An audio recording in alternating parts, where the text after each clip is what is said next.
Hello, my name is Dr. Deirdre Pfeiffer. I am an associate professor in the School of Geographical Sciences and Urban Planning at Arizona State University. Today, I'm going to be talking with you about single-family home garages and driveways.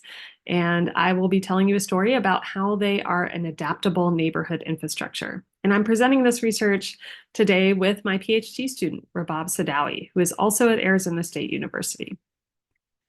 Our research responds to two interconnected problems in the United States, but I also think these are problems we can extend globally. So the first problem is underused infrastructure for cars in US cities and towns.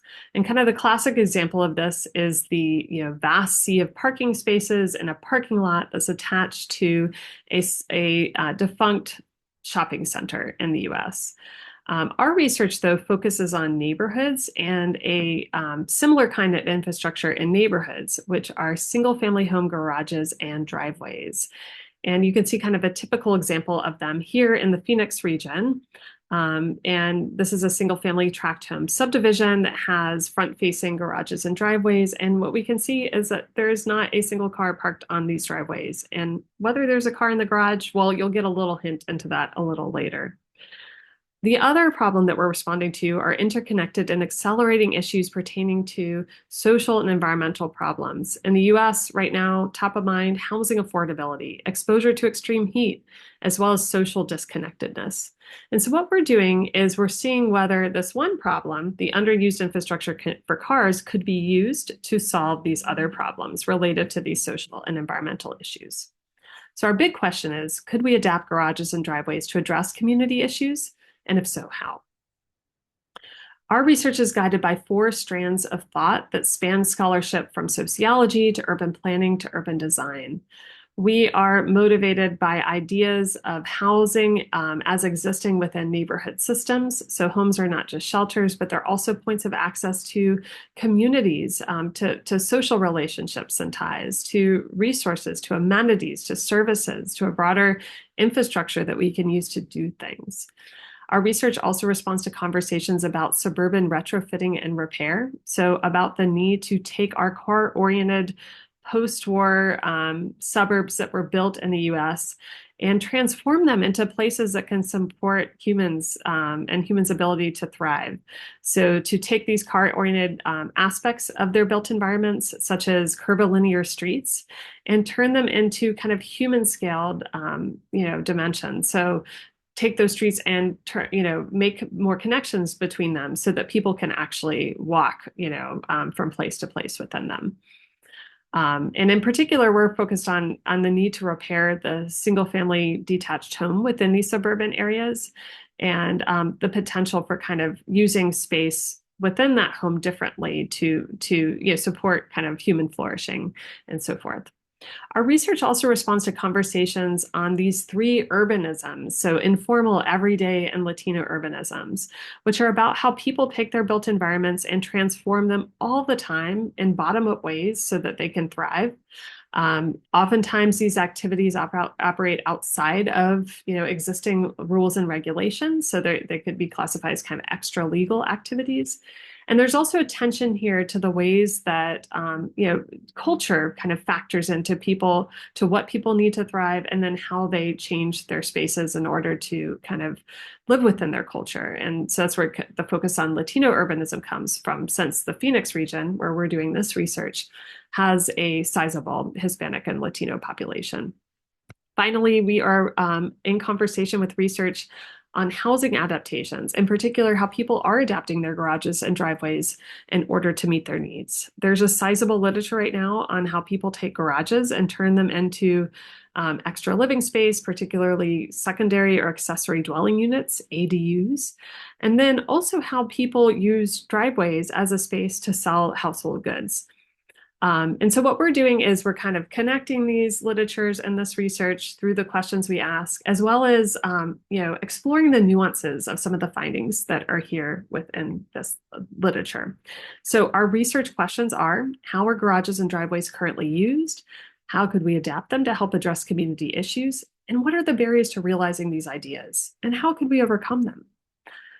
So, as I mentioned, we're doing this research in the Phoenix region, which is not only a convenient place to do this research, but also has an abundance of this infrastructure that's of interest here. So, single family home detached garages and driveways. This is the predominant type of neighborhood design here in the Phoenix region. We're using a qualitative mixed method approach that brings together three strands of qualitative data to answer our research questions. So first, we're answering the question about how garages and driveways are currently used using photographs of garage and driveway adaptations in 13 socioeconomically and ecologically diverse neighborhoods within the Phoenix region. We collected most of this data, so for 12 of the neighborhoods, using Google Street View and doing a 1 in 5 sample of homes within each neighborhood, and then doing a 360-degree view around the home to see if there was any use of a garage or driveway for a purpose other than parking cars. So that was how we defined an adaptation. We also did field work in one neighborhood to kind of ground truth our method. And, we kind of iteratively worked back and forth and categorizing the data until, we had consistency and harmony in terms of how we were classifying adaptations. Overall, we ended up with about 6,000 adaptations that I'll be reporting on today. Then what we did was we did interviews with people who were stakeholders in single-family home garages and driveways. So people like neighborhood leaders, real estate actors, local officials, as well as subject matter experts on community issues like housing affordability and exposure to extreme heat to better understand how garages and driveways are currently being used and whether they could be used differently to deal with these community issues in the future. Finally, we took a look at local regulations as well as neighborhood regulations, which are in the form of homeowners association or HOA covenants, conditions, and restrictions to see about the legal structure that guides use of garages and driveways. Our analytical method was thematic coding and triangulation, using an abductive approach, which drew kind of categories and themes and insights from the existing literature, while also being open to discover new things through our data. So, how are garages and driveways currently used in the Phoenix region? Well, we were surprised to find how prevalent they were. If you just take that 1 in 5 sample of homes that we did in the 12 neighborhoods, we found that 29% of the homes had evidence of adapting a garage or driveway for a purpose other than parking vehicles. And you can see the range of adaptations that we observed here on this collage on this slide. What I want to do is talk you through 4 of the most common kinds of adaptations we discovered, as well as some uncommon adaptations. So if you take those 6,212 evidence of adaptations that we found through the photographic data, 30% of those were for purposes of expression. Expression means ways that people were using images or text in order to communicate with other people, something about themselves or communicate something with somebody else. So probably the most prevalent example is just displaying a flag on the garage that displays your partisanship or communicates your favorite sports team or something else about your identity. And so an example you see here is this American flag with the blue stripe, which conveys support for the police. People also use driveways as spaces to write messages to one another. We saw that particularly happening during COVID, to draw images and so forth. And then people, use the kind of flat space of the garage door as a space to celebrate, like we see in this message, celebratory message on the collage. Garages and driveways are spaces to store, to make, to exchange goods and services. We see probably most commonly people use their garages to store their household goods, and you see a lot of evidence of this here on the slide. They also turn their garages into workshops or driveways into workshops to kind of fabricate things, to do hobbies. They use these spaces to sell things, and I think most commonly we do see that through the garage sale, but also food sales and sale of kind of specific household goods. And finally, they're spaces of exchange, and oftentimes you'll see goods kind of lined up at the edge of the driveway, like the lemons you see here on the collage for passersby to come and take. Garages are also sites of surveillance not only of the driveway, but also the broader block. People put security cameras, security signs, as well as motion-activated floodlights on their garages in order to see what's happening on the driveway, but also the broader neighborhood. Finally, garages and driveways were commonly sites of recreation. People turn garages into gyms, either for personal use or for commercial use. They also turn driveways into basketball courts, as you can see here on the collage. And then children commonly recreate on driveways. And as you'll hear about in just a moment, some of this is because of the kind of car-oriented design of neighborhoods within the Phoenix region, where parents simply don't feel that their children are safe playing in the street because of how, dominant the cars are in the street. Uncommonly, we saw garages and driveways being adapted for purposes of housing, integration of nature, as well as socializing. So housing, less than 5% of the adaptations were broadly related to housing. And by broadly, I mean any use of a garage or a driveway for a purpose that would ordinarily occur within the home. So most commonly we saw, when garages or driveways exhibit this adaptation, we saw people taking activities that would occur in the kitchen, such as storing food or cooking food and bringing them into the garage or driveway. Another thing that was common was turning these spaces into living rooms or porches. And so you can see people setting up couches and chairs on them, sometimes putting TVs in the garage. Very infrequently did we see evidence of a garage being turned into a secondary dwelling unit, which is kind of interesting because that's really the focus of the existing literature. We also saw people turning garages and driveways into habitats for animals, so putting out like food bowls for wild animals to come eat on the driveway, like you see on the collage. And then across all of these uses, some of them engage people talking to one another. They're social spaces. And you can see this with the child kind of playing on the driveway with the adults nearby, and the two adults who've turned their driveway into a porch kind of talking to one another. Our stakeholders highlight a couple of these uses. The first was that consumption and production was something that commonly occurred, but particularly within Hispanic communities in the region. And you can see this in this quote from the architect: "People in Hispanic communities set up a little place to sell goods, like a garage sale." People talked a lot about how driveways were used for recreation. And you can see this in the quote from the developer, who emphasizes, safety being a reason. The driveway is where the kids ride their trikes when they're little because they can't go on the street yet. Additionally, it's important to understand that Phoenix is an arid region. A lot of our front yards do not have grass that you can easily play on, but actually have rocks and cactuses. So safety kind of extends to engagement with the ecosystem too. Then finally, we did see housing coming up more in the stakeholder interviews. And so it's possible that we just could not see some of the adaptations for housing, particularly behind closed garage doors. And so this HOA community manager said, "We've seen people ask if they could turn a garage into a residence, sealing it up, put AC in that." So let's go from the present to the future. How could we adapt garages and driveways to help address community issues? When we asked our stakeholders about the most pressing community issues in the Phoenix region, housing was top of mind, particularly the affordability or lack of affordability of rental and for sale housing, as well as the growing issue of homelessness or people who are unhoused. And so, as one appointed local official said, "There's no such thing as affordable housing in Phoenix right now." Unsurprisingly, people really focused on the potential for adapting garages and driveways for housing over other community concerns. And people really felt that the garages had a lot of potential to adapt into housing, particularly because you already had that structure that you could kind of embellish or add on to in order to meet building code and other requirements for livable space. As one housing counselor said, depending on the size of the garage, you could turn it into one, if not two bedrooms. Interestingly, people didn't see a lot of potential in adapting driveways, not only for housing, but also other uses. And we saw a couple reasons for this, but one was that people just really saw the driveways as kind of a nothing space, a transitory space. As planners said, the driveways are there to get people into the garages. And I think it's important to understand that some people just simply felt that garages and driveways actually couldn't address any of the community issues and really had no purpose in being adapted. As one historic preservation advocate said, "They're just places. They're not a solution." So a question is, what are the barriers to realizing these ideas, particularly when we think about adapting garages or driveways to support housing? Well, what was top of mind for folks were local homeowners associations, or HOAs, covenants, conditions, and restrictions, which heavily restrict uses of garages and driveways for housing, as well as a whole range of other uses.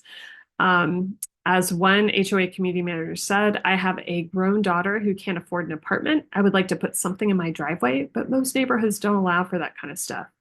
A large portion of the neighborhoods within the Phoenix region are governed by these neighborhood regulations. And just to give you an example of them, this is one from the 12 Oaks Estates, which is in the city of Phoenix. And these regulations say that no garage may be used for storage, occupancy, or any other use that restricts or prevents the garage from being used for parking vehicles. They also say that basketball hoops may be erected on the front driveway only after written approval by the architectural committee. Now, if you wanted to change these rules, a lot of the CC&Rs that we analyzed would require a supermajority of property owners to approve of the change. So that would be 80 to 90%. So you can see how big of a barrier this is. Another barrier, though, was neighbors, in particular, neighbors' concerns about space for parking and safety issues related to changing up the space for parking and driveway aesthetics. As one planner said, anytime we ever touch the issue of adaptations or hint at it, we get really angry people that do not want to see cars in that driveway.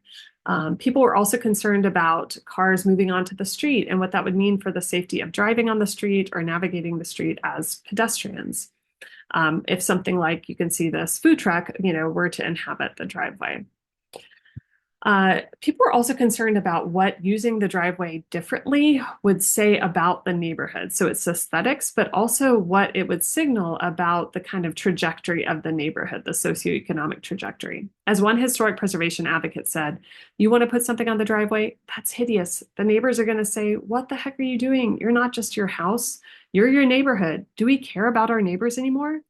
Now, this quote's super interesting because it shows how the driveway, it's not really a private space. It's actually a quasi-public space that has some kind of community ownership that's baked into it. It also shows how the driveway is kind of a proxy or a signal, like I said before, for the condition of the neighborhood as a whole.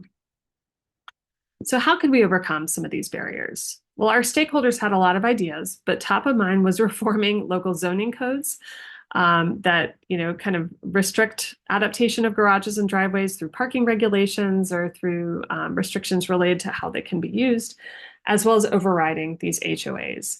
As one housing researcher said, the state can overrule HOA restrictions and say, no, no, no, those adaptations are actually okay. And indeed, it was a really amazing time to do this research because while we were collecting the data, the state of Arizona actually preempted localities from not allowing property owners to build accessory dwelling units, including converting garages into housing.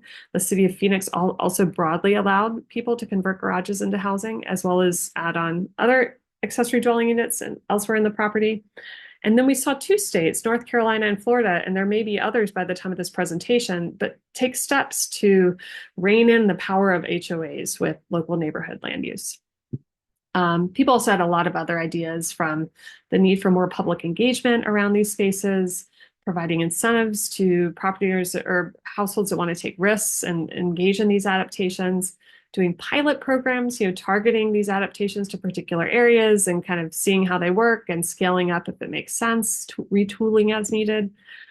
People talked a lot about the need for high quality design, particularly to demonstrate that driveway adaptations can be beautiful. They don't just have to be chaotic looking. And then finally, the need for public education around not only garages and driveways and their potential, but also what neighborhoods are was needed. And this HOA community manager said, we need to kind of shift the understanding of neighborhood and community and what that means and not have to be so restricting. Okay, so some implications and next steps. So we found that garages and driveways are an adaptable space. They support many other uses than parking cars in Phoenix. This photo shows you my favorite use. This is a driveway that has something chalked, so an expressive use. And what is chalked? If you outline it, you see it asks, will you marry me?